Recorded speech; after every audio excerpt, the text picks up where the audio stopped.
The man in the gray vest twisted Mae Calder's arm behind her back, while another reached for the brass winch key at her belt. 50 people stood along Red Mesa Landing and watched. Then a stranger beside a Roan Mare said, "Touch her again." His voice did not rise above the river. It did not need to. The man holding Mae looked over his shoulder. A county badge sat crooked on his vest. His grip loosened, but not enough. "Official business," he said. The stranger stepped away from the mare. He was close to 40, sun-browned, with gray starting at his temples. A rolled tool case was tied behind his saddle. His right hand stayed open at his side. "Then do it without putting your hands on her." Mae pulled hard. The grip broke. She turned on the deputy. "Try that again, and you'll be fishing your teeth out of the Rio Grande." The stranger almost smiled. Mae saw it. "Don't." The smile vanished. Horace Bell, the county road inspector, stood near the cable house holding a folded notice. He had arrived 20 minutes earlier with 2 deputies and announced that Red Mesa Ferry was closed until further inspection. 8 freight wagons waited along the bank. Mules stamped in wet ground. Across the river, another line waited beneath young cottonwoods. Bell raised the paper. "Miss Calder, this order is lawful." "Then explain it." "The West Guide Assembly is unsafe." "You haven't touched it." "I have reports." "From who?" "That is not your concern. It is when you close the crossing I own." The stranger's eyes shifted toward the ferry. Bell noticed. "You passing through?" "That was the idea." "What trade?" "Bridgewright." Several wagon drivers turned. Mae studied him again. Bell's face tightened. "You've inspected this ferry?" "No." "Then you have nothing useful to add." Mae walked toward the stranger. "You know cable crossings?" "I know enough to know when I haven't looked at one." "Good. Look." Bell stepped between them. "The crossing is closed." Mae stopped. "You say it's dangerous. If he agrees, you get what you want. If he doesn't, you explain why you shut down half the freight road on somebody else's word." The wagon drivers murmured. The stranger stayed quiet. Mae faced him. "What's your name?" "Elias Rourke." "Mae Calder. You riding somewhere important?" "Yes." "More important than finding out whether 50 people are being lied to." Elias looked toward the western road. For several seconds, Mae expected him to mount. Instead, he untied the tool roll from behind his saddle. "I'll look." The ferry smelled of wet timber, pine tar, river mud, and iron. Beside the cable house, thin white lines climbed one heavy post, each marked with a year and a river height. Mae touched the newest line as she passed it. "Flood marks?" Elias asked. "My father started them. I kept going." Elias crossed the deck slowly. He tapped the guide beam twice with a small inspection hammer. Mae followed him. "You always make timber answer questions before people do." "Timber lies less." "That sounds like a man who doesn't stay anywhere long." He looked at her. She looked back. At the West Guide Assembly, Elias crouched. "Your guide wheel is pulling uneven." "No, the current is pushing harder against the southern quarter. Cable angle says otherwise." Mae pointed downstream. "Watch that rock." A dark ridge broke the water 40 yards below. The current folded around it, then shoved a broad sheet of water back toward the ferry. The deck shifted sideways. The guide wheel groaned. Elias stood. "You're right." Mae waited. "That all? What do you want?" "Most men need a speech before admitting it. I charge extra for speeches." A wagon driver laughed. Mae nearly did. Elias crouched again. His hammer stopped above a metal retaining strap. Pale scratches showed around the bolt head. He rubbed one with his thumb. Mae knelt beside him. "That new?" "Shouldn't be." He removed the bolt and held it toward the light. One side had been cut nearly halfway through. Not broken. Cut. Mae took it from him. "Riverware?" "No." "Bad iron?" "No." The cut edge was bright beneath a smear of grease. Someone had tried to hide it. Bell called from shore. "You finished?" Elias did not answer. Hoofbeats came from the upstream road. A black carriage rolled toward the landing. The wagon drivers went quiet before it stopped. Gideon Voss stepped down, wearing a dark coat despite the warming day. He was 52, broad-shouldered, clean-shaven, and dressed more like a banker than a freight man. He removed his gloves finger by finger. "Miss Calder, Mr. Voss, I heard there was trouble. You usually do." Voss looked at Elias. "And you are?" "Passing through." "Then I suggest you continue." Elias looked upstream. Beyond a bend, timber towers rose over Voss's new toll bridge. The center span was still wrapped in scaffolding. Mae followed his gaze. "It was supposed to open last month," she said. Voss folded his gloves. One of the mounted men behind him, a narrow-faced foreman Mae knew as Caleb Pike, glanced toward the ferry machinery before looking away. "Construction takes the time it takes." "And freight waits?" "For safe roads." "Yes." Mae nodded toward the waiting freight wagons. "And if my ferry stays closed until your bridge opens, every one of these outfits has to bargain with you." Voss said nothing. Elias looked at the cut bolt, then at Bell. Then at the unfinished bridge. A freight bell rang from the opposite bank. Another wagon train had arrived. The line was growing. Elias walked to his mare. Mae said nothing. She watched him lift the tool roll. He did not tie it back behind the saddle. Instead, he carried it into the cable house and placed it on Mae's workbench. She followed him to the door. "How long are you staying?" Elias looked at the damaged bolt in her hand. "Until I know who cut it." Outside, the river struck the ferry hard enough to make the guide cable sing bolt. By sunrise, Mae had 3 bolts laid across the workbench, and Elias had taken apart half the west guide housing.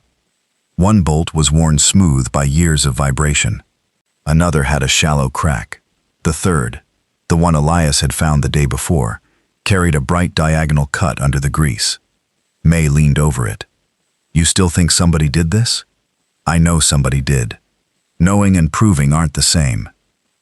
Outside, Horace Bell's closure notice flapped against the post. No wagons crossed. The drivers who had waited yesterday were turning toward the north road, where Gideon Voss's men had posted signs pointing to his bridge approach. Each wagon took money with it. Elias lifted the replacement guide plate. "Hold this." Mae braced it while he set the first bolt. "You're putting that too high." "It has clearance." "Not when the river rises 6 inches." He looked at the plate, then at the white flood marks outside. "How much does it move?" "Enough." "That isn't a measurement. It is if you've watched this river for 20 years. He stepped back. "Show me." Mae lowered the plate a finger's width and pointed to a polished scar on the timber, where flood pressure had once shoved the assembly sideways. Elias studied it, then moved the plate exactly where she had placed it. "You could argue," Mae said. "I could also be wrong twice in 2 days." They worked through the morning. Elias measured cable pull and wheel alignment. Mae adjusted for current. He wanted numbers. She wanted the river included in every number. By noon, neither worked alone. A shadow crossed the doorway. Gideon Voss stood there holding his gloves. Caleb Pike waited behind him near the landing. Voss looked over the rebuilt assembly. "You're spending money on a ferry the county may never reopen." "You rode down here to worry about my money?" "I rode down with an offer." He placed a folded paper on the bench. $8,000 for the landing, ferry, cable rights, and road frontage. Mae did not touch it. "More than this place earned in 4 years, Voss said. "You counted?" "I count everything." "I noticed." "Take it, Mae. You walk away with cash instead of debt." "I don't have debt." "You will, if Bell keeps you closed." Mae pushed the offer back. "Then I suppose I'll have to disappoint you slowly." Voss folded the paper. "Pride makes expensive fuel." Mae picked up her wrench. "Good thing the ferry runs on cable." Voss left. That afternoon, Mae spent nearly all the cash in her lockbox on iron fittings, hemp line, grease, and a replacement bearing. By evening, $23 and some coins remained. Later, after her 2 hired hands left, Elias found her replacing a frayed line by lantern light. "You can stop. So can you. I'm not paying 2 men tomorrow. Then you'll need another pair of hands." Mae pulled the rope tight. "What do I owe you?" "Nothing. That isn't an answer. It's the one you have." She stared at him. "Why?" Elias set down his hammer. "Because once I saw a bridge go wrong before it failed." Mae waited. "I worked for a contractor outside Santa Fe. One pier shifted. I told him. He told me to sign off and keep quiet. I quit instead." "What happened?" 3 weeks later, spring runoff took the pier. My partner was on the span." Mae's hands stopped. "I told myself leaving meant I hadn't agreed to the lie," Elias said. "And did that help him?" "No." Mae tied off the line. "You want me to tell you it wasn't yours to carry?" "I didn't ask." "Good. I wouldn't." His eyes came back to hers. "Regret is easy work, Elias. You can do it sitting down." A faint, humorless smile touched his mouth. "That your way of thanking me?" "It's my way of telling you the ferry still needs fixing." He picked up the hammer. They worked until the lantern burned low. The next morning, a medicine wagon came hard down the south road. The driver barely stopped before shouting, "Bell says we can't cross here. He sent us upstream." 2 wooden crates were marked for the mining camp west of the river. Inside the wagon, a woman held a feverish boy against her shoulder. Elias stepped beside Mae. "Voss's bridge isn't ready." "I know." They reached the north bend as the wagon crept onto the unfinished approach. The first span groaned. A timber brace shifted. One rear wheel dropped hard enough to throw the driver sideways. Mae rode forward. "Back it off!" Bell stood near the approach. "Calder, you are under closure. That bridge moves another inch, and you'll need more medicine than they're carrying." She turned the wagon back toward Red Mesa. Bell followed. At the landing, Mae unlocked the winch. "You run this ferry and I'll charge you," Bell said. "Then right fast." Elias took the guide brake. Mae touched the cable, watched the downstream rock, and waited. Now, the ferry entered the current. Water struck its side and pushed hard toward the bend. Elias held the brake where Mae had ordered. The rebuilt guide wheel complained once, then settled. The medicine wagon crossed. So did the woman and the boy. On the far bank, 3 waiting miners lifted their hats as Mae brought the ferry in.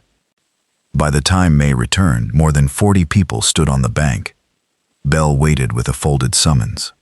"District hearing, 48 hours." Mae read it once. Behind her, the river slapped the flood post. Water had reached the lowest white line. Elias looked upstream. Snowmelt was already coming. Mae folded the summons and slid it into her pocket.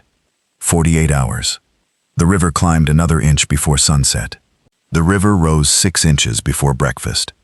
By 8, Red Mesa Landing had lost half its lower bank. Brown water shoved branches against the pilings, and the guide cable hummed whenever the current struck broadside. Mae ignored the district summons pinned beneath a tin cup on the workbench. Instead, she laid every damaged ferry part in a row. Elias stood beside her with a pencil and a scrap of packing paper. "This one wore naturally," he said, tapping the oldest bolt. Mae nodded. "This one cracked from strain." She nodded again. He lifted the cut bolt between 2 fingers. "And this one was worked on with a tool. Can you prove that without asking people to trust you?" "Yes." "Then write only what you can prove." He looked at her. That sounded almost friendly. It wasn't. For the first time since the medicine wagon crossed, Mae smiled. It lasted less than a second. They spent the morning measuring the cuts, matching the marks to the shape of common files and narrow cold chisels, then checking every exposed fitting on the ferry. Mae found a second mark beneath the winch housing. Fresh. Hidden. Elias crouched beside it. Same direction. Same hand? Can't say that. Good. He looked up. You really don't like guessing. Guessing is how men like Voss turn rumor into law. Near noon, Horace Bell rode down with 2 deputies and stopped above the flooded bank. "Hearings tomorrow at 10, he called. Mae did not leave the cable house. I know how clocks work. Bell's mouth tightened. You violate that order again, the judge may shut this place for the season. Then he can do it after he hears what we found. Bell looked toward Elias. Found or invented? Elias stepped outside. I'm putting my name on it. Bell gave a short laugh. That's supposed to impress me. No. It might interest the judge to know where that name has been before. Elias went still. Mae watched Bell reach into his coat. He produced a newspaper clipping, folded twice. San Miguel bridge failure, Bell said. 3 dead. Contractor blamed faulty construction. One of the foremen quit weeks before. Mae turned toward Elias. Bell smiled without warmth. Name was Elias Rourke. He tucked the clipping away. 10 tomorrow. Then he rode off. For several seconds, only the cable spoke. Mae went back inside. You told me 1 man died. My partner died on the span. That wasn't what I asked. Elias rested both palms against the workbench. 2 others were downstream when it went. You knew that? Yes. You also knew Voss could use it? Yes. And you let me find out from Bell. Elias looked at the floorboards. I told you the part that mattered. Mae's face hardened. To you. He lifted his eyes. To the ferry, the problem is still the same. No, the ferry isn't the only thing I'm judging. He took that without answering. Mae picked up the signed assessment he had been writing. His name sat beneath 3 paragraphs of measurements. You expect me to hand this to a judge and ask him to trust you. I expect him to check the work. And you expect me to trust what you chose not to say. Elias looked toward the open door and the Roan Mare tied beyond it. Mae saw the movement. There, she said. His eyes returned. That's what you do. What? You look for the road whenever staying gets costly. The words landed harder than shouting would have. Elias folded the packing paper once, then unfolded it. The contractor told me if I stayed and refused to sign, he'd ruin my name anyway. So you left? Yes. And after the bridge fell, I kept leaving. Mae nodded once. At least that part is true. She set his assessment back on the bench. Finish it. He stared at her. I'm still using it. I'm just not pretending trust and evidence are the same thing. By late afternoon, Elias signed the final page. Mae placed it beside the damaged parts. Neither apologized. Neither walked away. That evening, wind came down from the north carrying the smell of cold water and cut pine. The flood post disappeared below its second white mark. A rider came hard from upstream. Road's gone below Voss's bridge. Mae stepped into the yard. The rider pointed north. Mail coach is stuck on the east side. 6 passengers, 4 bridge hands too. Elias was already looking at the river. How fast is it rising? Mae watched a floating branch strike the outer piling and spin away. Too fast. They moved. Mae checked the main cable, then the guide wheel. Elias inspected the west housing. Her 2 hired hands dragged loose barrels and lumber above the floodline. Across the river, figures gathered near the stranded mail coach. Someone waved a coat. Mae put 2 fingers against the tension cable. It felt wrong. Not loose. Wrong. She stepped back. Elias. He came over.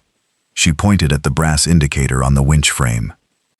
I left that mark level with the notch. It's off. By half an inch. Enough to matter? With this current, yes. Elias opened the side panel. The adjustment screw had been turned. Fresh metal showed along the threads. He looked at Mae. Somebody's been in here. A shout came from behind the cable house. One of Mae's hands yelled, "Movement by the rear hatch!" Mae ran around the wall. The lower hatch stood open. Mud marks crossed the sill. Elias reached it first and pulled the wooden panel wide. Caleb Pike crouched inside the machinery space. A narrow steel tool was still in his hand. Beside him, the ferry's tension adjustment sat half-turned out of position. Outside, the stranded passengers began shouting again. Mae looked once at Caleb, then at the rising river. The cable gave a deep metallic groan above them. Caleb Pike moved first. He shoved the steel tool into his coat and lunged for the open hatch. Elias caught him by the shoulder before he cleared the machinery space. Caleb swung once, wild and fast. Elias blocked the blow, turned him against the wall, and held him there. "Easy," Elias said. "I wasn't doing anything." Mae pointed at the open adjustment. "Then somebody else turned that while you were sitting beside it." Two of her hired hands came around the cable house. Behind them stood 3 freight drivers who had followed the shouting. They saw Caleb. They saw the tool. They saw the altered mechanism. No one needed an explanation. Caleb stopped fighting. Mae looked across the river. The mail coach stood on high ground above the washed road. 6 passengers waited beside it. 4 workers from Voss's bridge had joined them. Water now covered the lowest part of the approach. "We don't have long," Mae said. Elias released Caleb into the hands of the 2 freight drivers. "Keep him here." One of them nodded. A horse came hard down the northern road. Gideon Voss rode into the landing with Horace Bell behind him. Voss dismounted before the horse stopped moving. "What is this?" Mae stepped away from the cable house. "Your foreman was inside my machinery." Voss looked at Caleb. For the first time since Mae had known him, his gloves remained in his pocket. Caleb said nothing. Bell pushed forward. "Miss Calder, this ferry remains under closure." Mae ignored him. She went to the main cable. Her fingers ran along it slowly. Elias watched without speaking. The river struck one piling, then another. Mae studied the downstream rock. Only its highest black edge remained visible. Voss came closer. "You put that ferry out there now, and you'll kill someone." Mae turned. "You were happy enough to send a medicine wagon onto a bridge that wasn't finished. That has nothing to do with this. It has everything to do with why you wanted this crossing closed." Bell raised his voice. "I am ordering you not to launch." Mae faced him. "Then arrest me after I get those people across." Bell's eyes moved toward the witnesses surrounding Caleb. He did not answer. Mae opened the winch housing. Elias crouched beside her. "The adjustment is back where you had it." She checked it herself. "Guide brake? Ready? West wheel? Aligned. Deck pins? Set." Mae looked at him. "You follow my calls?" "Yes." "No correcting me halfway out." "Your ferry? Your hands?" He nodded. Mae looked across the river again. One of the stranded bridge workers waved both arms. She raised her hand in answer. "Bring it over." The ferry entered the current empty. The river caught it immediately. The deck shifted downstream. Elias reached for the brake. "Hold," Mae said. He held.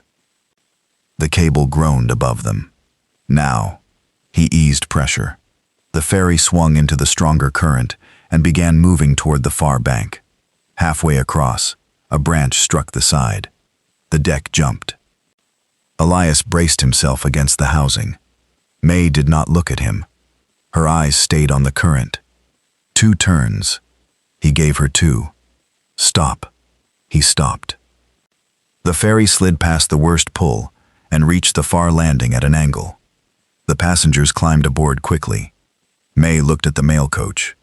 "Leave the baggage wagon." The driver protested. "Mail and people only." He looked at the river. Then he began unloading weight. The 4 Voss workers stood apart. One of them said, "You don't have to take us." Mae looked at him. "Yes, I do." They boarded. Elias watched her. She gave him no explanation. He needed none. The loaded ferry pushed away. This time the current hit harder. A woman gripped the coach rail. One of the bridge workers closed both hands around the deck rope. Mae stood beside the winch. "Brake." Elias applied it. More. The ferry fought the current. The main cable gave a long, low vibration. Elias looked toward the anchor point. Mae saw him look. "Stay with me." His eyes returned to her.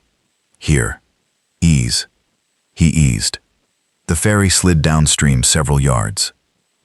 Voss shouted from the landing, "You're losing it." Mae did not turn. Half turn left. Elias obeyed. The guide wheel changed angle. The deck stopped sliding. Then, slowly, it began climbing back toward the landing. People on shore moved closer. No one spoke. Mae watched the floodline on the piling disappear beside them. "Hold it there." Elias held. The ferry crossed the final stretch and struck the landing bumpers hard enough to shake the passengers, but the cable stayed true. Mae locked the winch. Off. The passengers moved onto shore. The bridge workers followed last. One of them stopped beside Voss. "Pike was around the ferry yesterday too," he said. Voss looked at him. The man continued. "Said Mr. Bell wanted another inspection." Bell's face changed. Mae heard it. So did everyone nearby. Bell stepped away from Voss. "That is not what I told him." Voss finally pulled his gloves from his pocket. He folded them once, then again. "This proves nothing." Elias walked from the ferry carrying the cut bolt. "It proves this was cut. It proves the adjustment was altered today. And half the landing watched your foreman crawl out beside it with a tool." Voss looked at Caleb. Caleb stared at the ground. No confession came. None was needed. Bell removed the closure notice from the post. "I'll file my report with the district judge." Mae took the paper from him. "You do that." The hearing still happened the following morning. By then, 6 freight drivers, 2 of Mae's workers, 3 stranded passengers, and 1 of Voss's bridge hands had given statements about Caleb. Elias presented only the damaged parts and his measurements. Mae answered questions about the ferry's operation. Bell answered more questions than either of them. Red Mesa Ferry reopened under full license before sundown. Caleb was taken into county custody for interfering with the machinery. Bell remained under district review. Voss kept his bridge, but the freight companies he expected to corner refused long contracts until the span passed a separate inspection. A week later, the river began to fall. Mae stood beside the main timber post with a brush in one hand and white paint in the other. She marked the highest point the water had reached. The line was higher than the one from 5 years before. Behind her, leather straps creaked. Elias had saddled the Roan Mare. Mae kept painting. "You heading west?" That was the plan. "Still is?" He looked toward the road. Then he untied the weathered tool roll from behind the saddle. Mae said nothing. Elias carried it into the cable house and hung it from an empty peg beside her tools. When Mae came inside, she looked at the 2 sets hanging together. Her wrench took up most of the space. She moved it over. Just enough. Then she went back outside and finished the white line, while Elias closed the cable house door behind her.